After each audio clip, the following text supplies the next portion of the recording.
Number 5, Number 4, Number 3, Number 2, Number 1.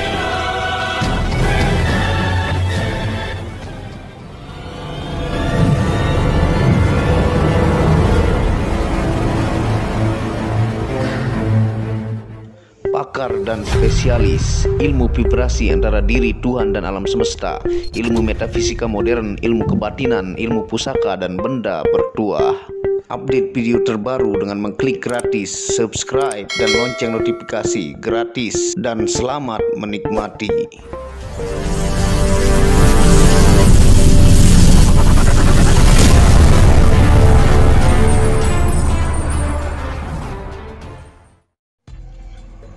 Bismillahirrahmanirrahim. Assalamualaikum warahmatullahi wabarakatuh. Alhamdulillahirrabbilalamin. Wassalatu wassalamu ala asyrafil anbiya wal mursalin Sayyidina Muhammad wa ala alihi wa sahbihi ajma'in.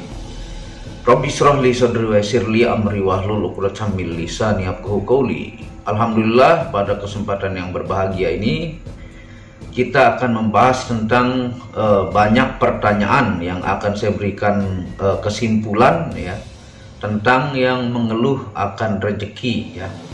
Kok rezeki saya makin susah, kok kehidupan saya tidak maju-maju, kok utang makin banyak, ataukah kok susah banget nyari pekerjaan ya. Yang judulnya adalah, selama Anda makhluk hidup ciptaan Allah, maka Anda pasti dikasih rezeki ya. Nah, tonton video ini sampai selesai supaya Anda mengerti, tidak gagal paham dan tidak menjadi fitnah karena kegagal pahaman Anda. Nah, tentunya hidup ini penuh dengan ujian ya. Nah, selama kita hidup pasti ada ujian ya. Tapi sebenarnya yang membuat kesengsaraan di diri Anda itu ada dua hal yang sering saya jelaskan ya. Yang pertama, karena ulah Anda sendiri ya, karena ulah Anda sendiri, apa yang dititipkan oleh Allah Anda tidak manfaatkan dengan baik. Yang kedua, ujian ya, ujian untuk melayakkan Anda, apakah Anda layak dititipkan rezeki oleh Allah Subhanahu wa Ta'ala. Ibaratnya dititipkan rezeki itu misalnya saya meminjam motor teman saya ya.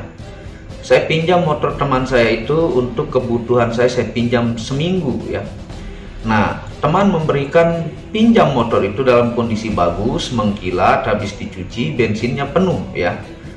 Nah, ketika saya pinjam motor itu seminggu dan saya balikkan setelah seminggu, ternyata motornya baret-baret, rusak ya, bensin tidak diisi, tidak dicuci, bahkan ada kerusakan-kerusakan parah ya. Saya jamin teman saya yang mau meminjamkan itu tidak akan mau lagi ya kalau memberikan pinjaman motor dikembalikan seperti itu. Sama ibaratnya dengan Allah Subhanahu wa Ta'ala. Allah tidak akan memberikan rezeki kepada orang yang tidak layak, yang akan menghancurkan semesta, yang akan digunakan untuk riya, sombong, dan untuk berpamer-pamer, dan untuk menzolimi orang lain ya.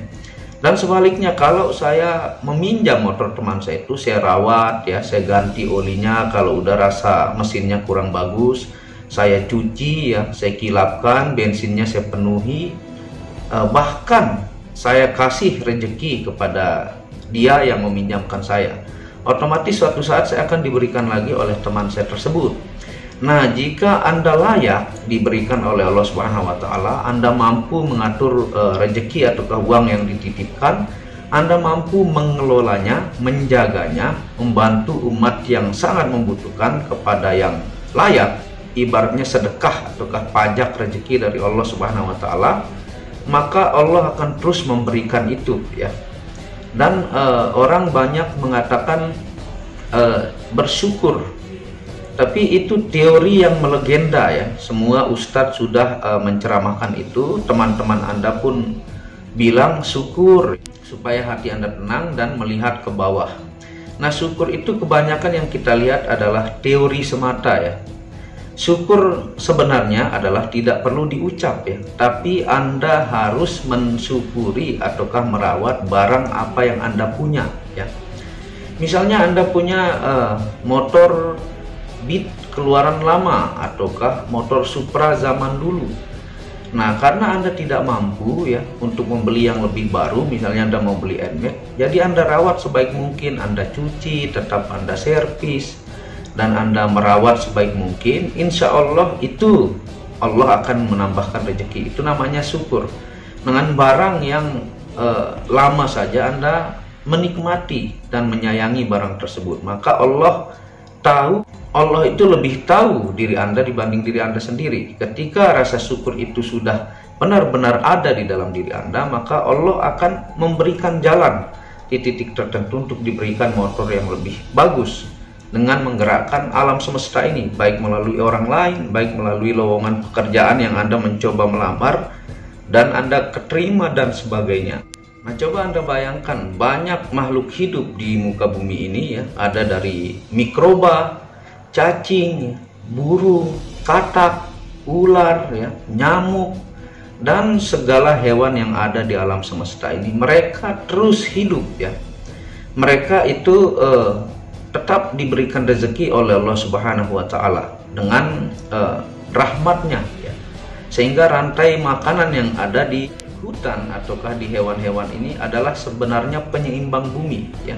Jadi saling berantai sampai misalnya pemangsa tertinggi seperti Garuda yang memangsa ular, pada akhirnya ketika dia mati, itu akan menjadi pupuk terbaik untuk perut bumi ini dan terus bersiklus ya. Dan mereka itu tanpa punya bank ya, punya bank seperti kita ada macam-macam bank BRI, BNI ya, DKI dan sebagainya. Tapi mereka tetap hidup. Bahkan orang gila pun ya, yang tidak punya ibu bapak atau sanak saudara, itu tetap diberikan rezeki oleh Allah SWT. Bagaimana cara memberikan rezeki? Allah menggerakkan hati-hati orang yang di sekitar untuk bagaimana menggerakkan mereka memberikan rezeki kepada orang gila tersebut ya. Bahkan ada sebuah kisah ya, seorang wali yang kesehariannya sebagai kuli panggul ya. Kuli panggul, dia adalah orang spesial di mata Allah. Apa yang dia minta itu selalu diijabah tanpa hijab ya oleh Allah Subhanahu wa Ta'ala. Itu dalam kisah buku Al-Hikam ya, kitab Al-Hikam, Anda bisa lihat ya. Nah, itu seorang wali ini ingin merasakan nikmatnya makan dan minum tanpa bekerja ya. Dia berdoa kepada Allah karena keseharian dia kuli panggul, ingin fokus beribadah, meminta doa kepada Allah, ya Allah berikanlah aku rezeki tanpa aku bekerja. Sehingga di kondisi pasar tersebut Allah menggerakkan orang untuk memfitnah si wali ini, sehingga dia dikira mencuri, sehingga ditangkap oleh orang-orang dan masuk penjara. Dan di penjara itu dia tanpa bekerja ya, tanpa melakukan apapun, dia tetap mendapatkan rezeki ya.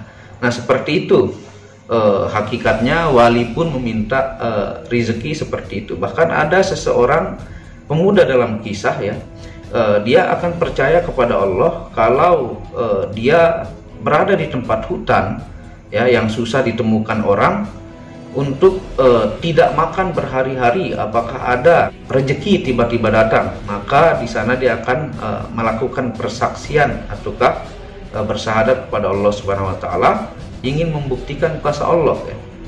Sehingga pemuda ini berdiam diri membuktikan itu ya. Di hari pertama tidak ada memberikan rezeki, dia hanya diam ya. Di hari kedua tidak ada memberikan rezeki orang, sampai di titik kelaparannya yang sangat perih ya, lewatlah seorang petani ya, sehingga memberikan dia rezeki ya, baik itu berupa pisang atau singkong dan sebagainya.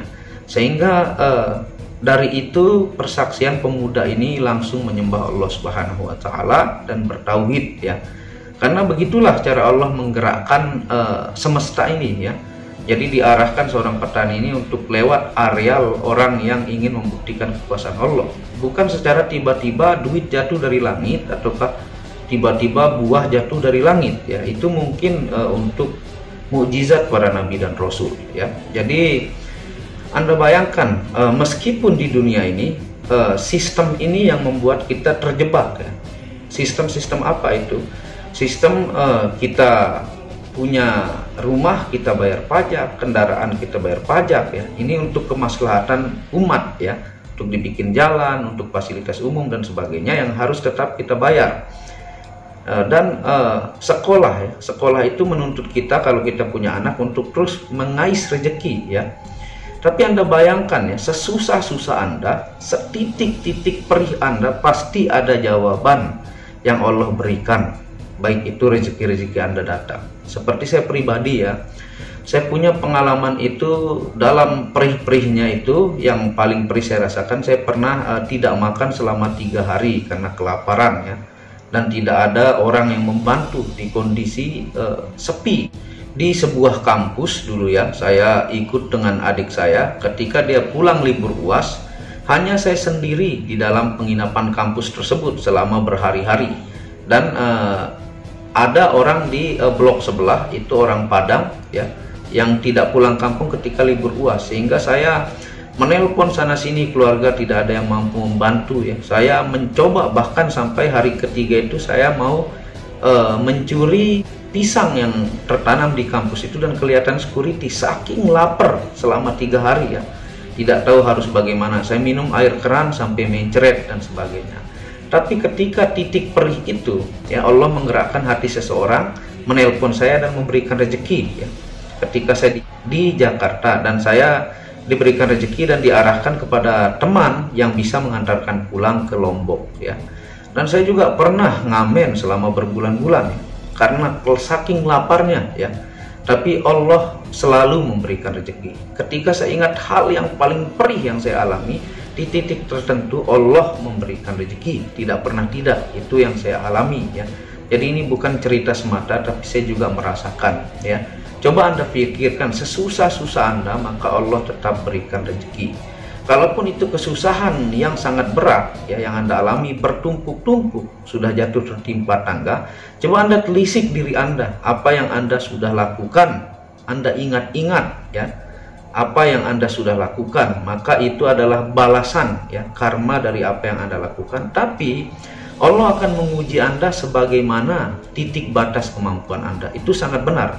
Seberat-beratnya ujian pasti akan berlalu ya. Seberat-beratnya ujian pasti akan berlalu. Jadi itu saya tidak hidup dengan kecukupan. Saya lelah melakukan usaha ikhtiar ya, dan bahkan tidak makan berhari-hari pernah saya alami. Itu yang saya punya pengalaman, saya bagikan kepada teman-teman. Jadi ujian yang Anda alami, pertama Anda telisik di dalam diri Anda, apa hal-hal buruk yang Anda sudah lakukan. Itu adalah bayaran ya. Yang kedua itu sebagai ujian untuk kelayakan, seperti kisah pinjam motor yang saya ibaratkan kepada teman-teman tadi ya. Dan kalau Anda ingin rezeki lebih ya, maka layakkanlah diri Anda, taklukkan hitam-hitam yang ada pada diri Anda, lakukan perintah Allah yang disebut sedekah ya, seperti yang disebutkan dalam Al-Quran, dengan keikhlasan yang Anda mampu ya. Kalau tidak mampu rezeki ya, Anda bisa dengan tenaga dan sebagainya. Dan benar pepatah zaman-zaman dulu atau ke orang tua kita dulu bilang, semakin banyak mau, banyak pusing ya. Jadi semua orang di dunia ini yang kemajuannya di atas rata-rata, itu mereka melakukan yang tidak dilakukan rata-rata orang lain ya. Saya ulangi, orang-orang yang hebat itu biasanya melakukan apa yang tidak rata-rata dilakukan oleh orang biasa ya.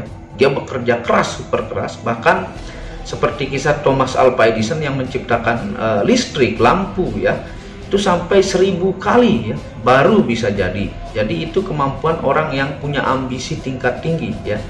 Nah, tapi ketika Anda mencapai titik tertentu, misalnya Anda mau beli mobil, maka pikiran Anda akan mempersiapkan dana untuk perbaikan mobil. Suatu saat ada ini dan itu. Misalnya Anda pasang AC, maka suatu saat ketika AC-nya begini begitu, Anda akan mengeluarkan biaya. Itu maksudnya semakin banyak Anda mau, semakin perih yang Anda alami dalam perjalanan, dan Anda akan memikirkan hal-hal yang Anda sudah beli itu untuk perawatannya.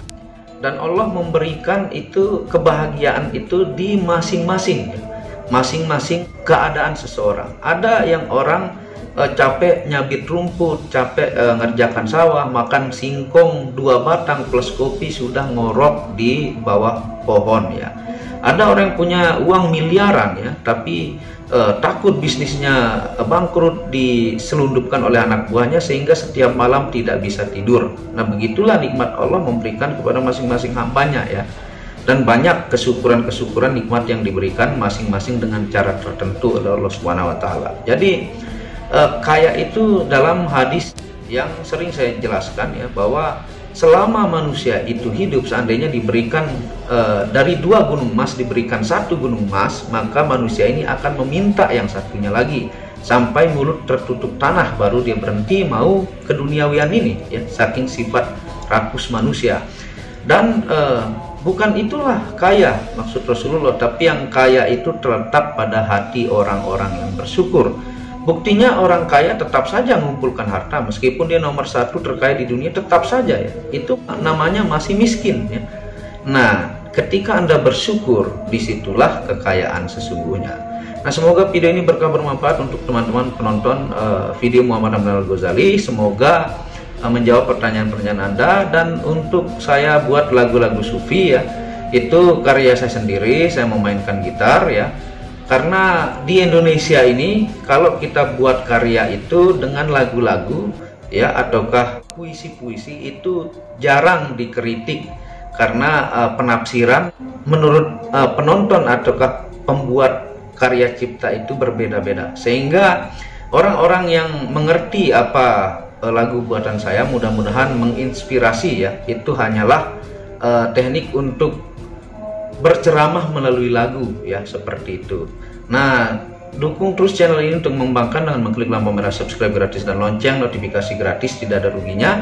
Dan Anda bisa kunjungi channel kedua saya, itu Tauhid Metafisik yang banyak membahas tentang ilmu mustika, pusaka dan sejarahnya. Channel ketiga itu Manek Akik yang membahas lengkap game stone secara internasional, gemologi, kandungan mineral, aura, zodiak dan metafisika modern. Dan channel baru yang khusus bahas tentang batu keindahan, batu bacan dengan ring-ring perak dengan kualitas bagus dengan harga bersahabat. Wabillahi taufiq wal hidayah. Assalamualaikum warahmatullahi wabarakatuh. Tauhid Metafisik Produk menjual baju-baju sufi sebagai pengingat kemurnian batin diri dan batin orang lain yang melihatnya, menyebarkan virus-virus cinta ketika memakainya dimanapun berada. Tersedia semua jenis ukuran, baik laki-laki dan perempuan, ukuran panjang dan pendek. Harga promo murah dengan kualitas cotton dan sablon terbaik. Kontak admin WhatsApp 0858 1688 0424. Inilah review baju sufinya. Baju sufi yang pertama, logo Tauhid Metafisik, lambang Tauhid, yang di belakang yang ada hanya 1.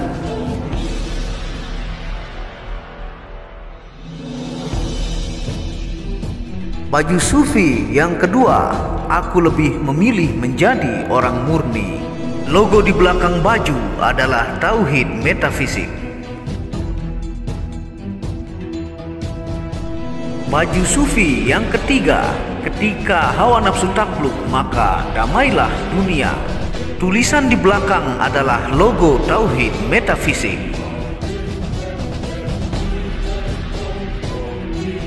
Baju sufi yang keempat, aku patah hati pada fananya dunia.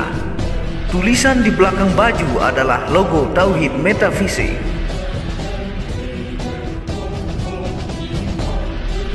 Baju sufi yang kelima, suara nuranimu bersih dan murni. Tulisan di belakang baju adalah logo Tauhid Metafisik.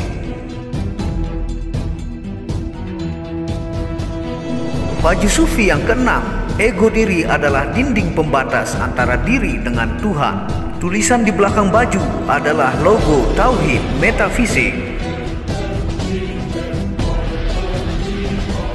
Segera pesan baju-baju sufi, stok terbatas. Terima kasih.